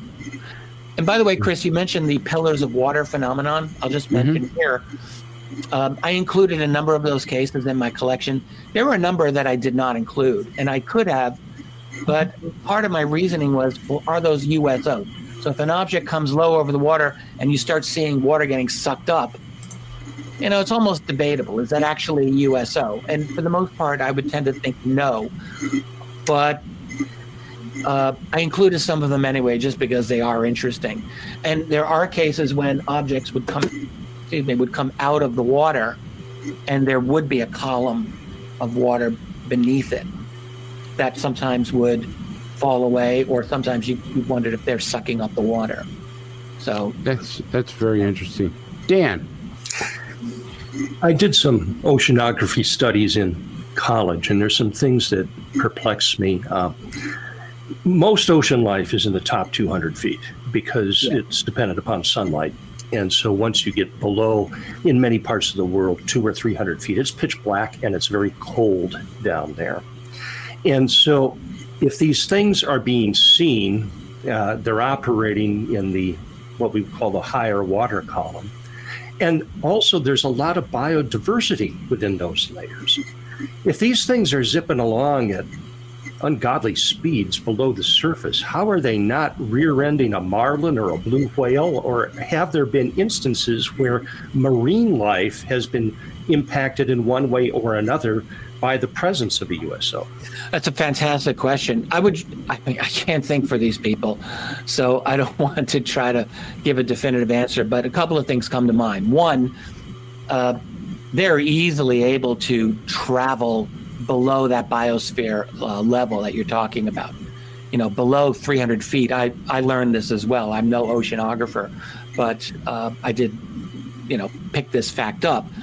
And submarines as well. I mean, they can all operate below the level of 200, 300 feet. Submarines can go, often as down as 1,000 feet or even sometimes more. And these objects can do the same. But a lot of them are seen, though, near the surface. It's true.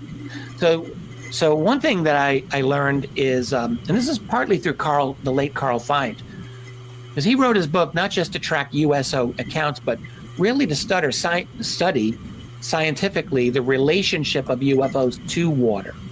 And not just water, but like fog and rain. And he was into all of that. But he talked about the effect of ionization around these craft. So how it could, create the glowing effect that we often associate with UFOs, but also the fact that they can create a kind of pocket around themselves that insulates them from the other water. It might go some way to explain how they can seemingly engage in such very high speeds under the water that our submarines cannot possibly achieve because of the cavitation effect caused by the ionization.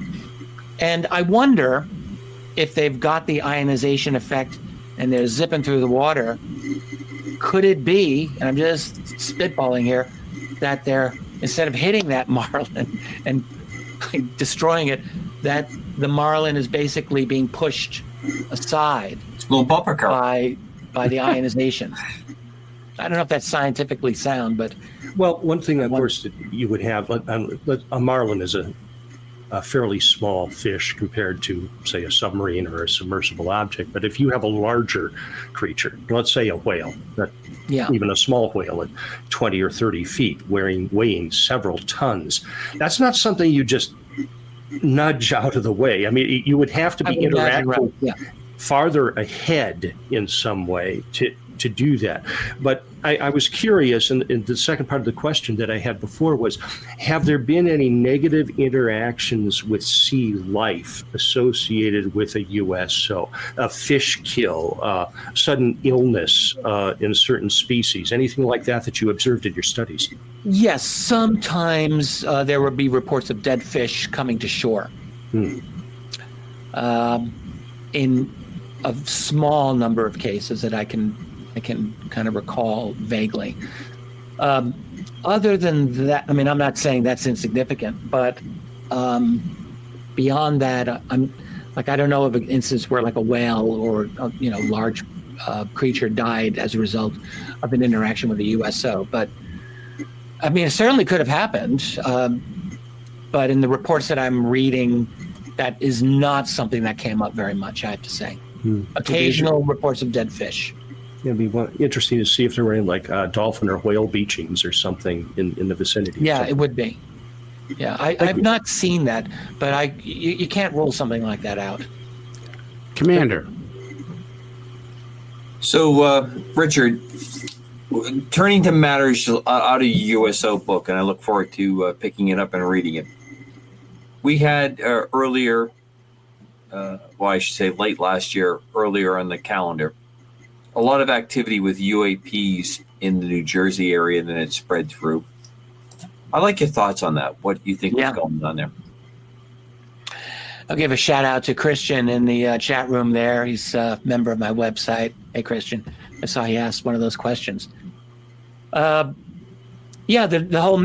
phenomenon of the mystery drones, as I came to call them, I look at that as a classic UFO flap.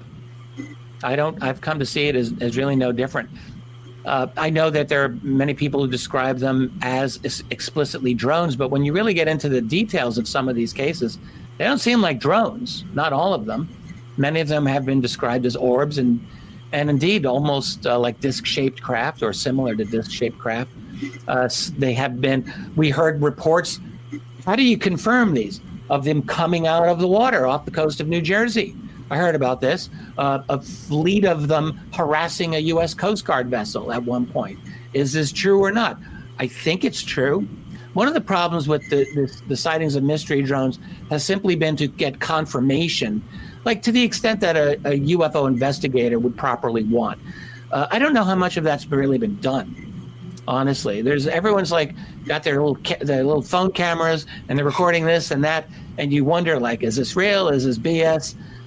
And then I'm assuming most of it's probably real, but does that mean they're actually what they appear to be? Again, like there's just we did not get enough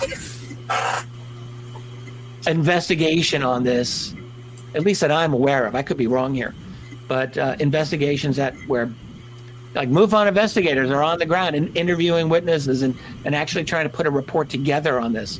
Maybe someone's working on that now. I hope so, because it needs to be done, because it looks to me that it was something very significant. It seems to have died away.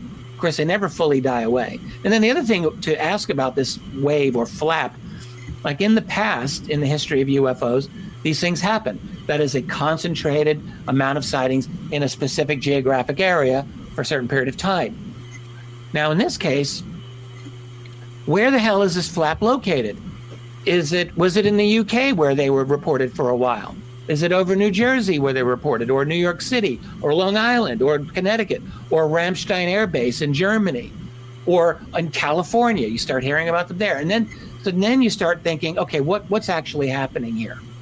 Because the fact is, if you go into, I mentioned the National UFO Reporting Center because it's public and anyone can go there. Well, hell, you're going to find 15 to 20 sightings every day in the United States alone, usually. Does that mean they're part of the same flap? Probably not. So there's a lot of noise in this that I just don't feel we have been able yet to get to the bottom of it so that we can be confident about our data. It surely looks like something real was happening. Certainly over like the UK bases, hell yes. Ramstein, yes. New Jersey, obviously. And like a lot of these flaps of the past, I made this I don't like to make a lot of predictions, but sometimes I'll make a prediction. And what I said here was, I'm going to predict this is going to be like every flap of the past in which we are not going to get closure. And we never do. Well, I mean, Richard, we had the situation that occurred out in the Midwest, Oklahoma, Nebraska, Kansas, Colorado. there was all kinds of UAP activity that was going on out there that seemed to be this drone stuff. There was stuff seen during the day. There was countless reports about that. What I find interesting is there's a mix between to me, is undoubtedly foreign powers using fairly simple, fairly pervasive equipment to go out and just take a look to see what they can gather for intel. Well, they got to be careful if they're going to do that. Oh, sure. But I mean, let's like Russians and Chinese, let's just say. So I'm very skeptical of this idea. So you're skeptical of the guy in Virginia whose small drone got stuck in the tree of the yard, rang the doorbell of the guy and asked for help to get it out, and then left when the guy said, "I need to see your driver's license," and took a picture of it with his phone and jumped in his car and left. And he was arrested. He was flying over Norfolk with a fairly good system to gather intel just to see what he could get. I'm not saying that type of thing doesn't happen. I'm saying that I'm skeptical that the Russians and Chinese or Iranians are behind it. I'm very doubtful. No, I think it was pretty idiotic to think there was a mothership from Iran off the coast of New Jersey that was running this. I agree with you. Again, I don't think that those kinds of statements are put into play by accident. I think that is part of a deception program, regardless of who wants to do that, to drive a discussion into a certain direction. Yeah, particularly if you don't have the answer and some of these are genuinely mysterious. Absolutely. And I think, again, when you look at it, when you can peel away human activity, you really get down to what I consider the very interesting portion of it. Because there's undoubtedly a lot of the activity in New Jersey, and I have absolutely no doubt, was hobbyists and other people that are interested, that are doing this, that joined it. Oh, good looking. She wants my attention. Oh, oh, look at that. Oh, he's even hugging you. That tells you, if that doesn't tell the world everything, I don't know what does. You know, and that is just being a little insistent there. And you know what? That is a good time to end this program. The 2 hours have flown by, but the producer says, hey, get off the air. But, folks, before we leave, The History of UFOs by Richard Dolan. It's one of his greatest books, probably. But all his books are great. So I encourage you to go out and get it. And, Richard, real quick, where can you get the book? Oh, well, Amazon.com. Whoops, I just knocked over a bunch of papers, and my cat just ran off my lap. Amazon's, just if you type in Dolan USO on Amazon, you'll find them. I have links on my website, which is richarddolanmembers.com. And I got to just say, I'm very happy with the reviews. A lot of people are starting to like it. It's very gratifying to read. And I want to say, I love this book, and I love the other two that are coming out. This was a real labor of love for me.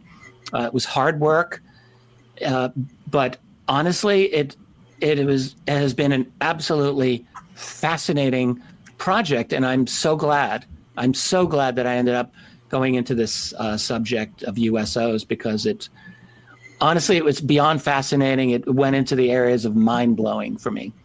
Richard, thank you so much for being with us again soon, tonight. Richard. Again soon. Yes, thank you. It was a pleasure. Great. Folks, that's our show. UAP Crossfire. Richard, good night. Gang, good night.